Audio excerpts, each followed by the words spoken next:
Well,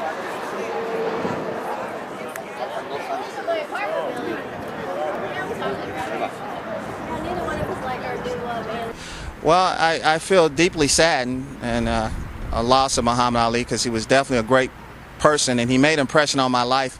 I met him 2 times in my life. When I was young, I met him and he spoke to us in a little boys center about, his changing to being a Muslim, and he talked about us living a successful life. And so that's the first time I met him. He was a very jubilant person, very personal person to sit down. It's the first time I met somebody at that statue who sat down with us as young kids to talk about us having a successful life and doing the right thing. And that was beautiful, and to see him punch around with us and stuff like that, that's what I remember as a child. And then I met him again, it was around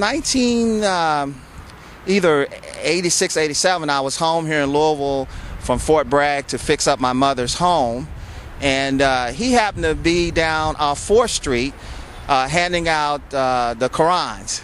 And so I went up to him and I talked to him and I told him my name, and he remembered, he's 10 years older than me, so he remembered some of my family members. I had a brother named Tyrone Tennyson, they called him Lefty, that used to spar and box around. So Muhammad Ali knew that. He knew about him. And so he said, yes. I said, well, Muhammad Ali, he was citing one Quran. I said, he was such a humble person. I said, can I get one for my mother? And he said, sure. And he cited. But a lot of people didn't even know didn't know he was back there. But that's how he was. He was like, he wasn't on the main drag. He was off, and I just happened to see him. He was in a Ryder yellow truck handing out all of these Qurans, because he definitely was committed to his faith.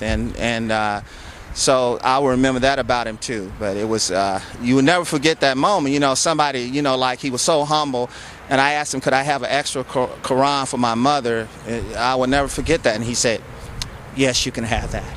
The champ is here. The champ is here. The champ is here. He was a beautiful person to meet. And like I said, if you ever met him, if you ever truly met him, you will never forget him. He's the little guy's champion.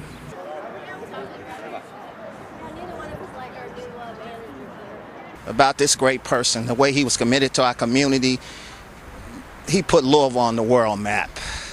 This is just a little small city, but he was a giant that humbled himself to put us on the map. He always was proud of his hometown of Louisville, Kentucky. Anywhere he went, he would let people know that he was from Louisville, Kentucky, and that's what I will never forget. And that's how I still feel. This is my home, and it's because of Muhammad Ali. I always feel very proud of my home. And I think whatever nationality you are, whatever race you are, you will never forget him. He was truly a prince of peace, and a lot of people didn't know that about him, and committed to making it better, not just for his own people, but for everybody around the world. The little guys, as I call it, he was a little guy's champion.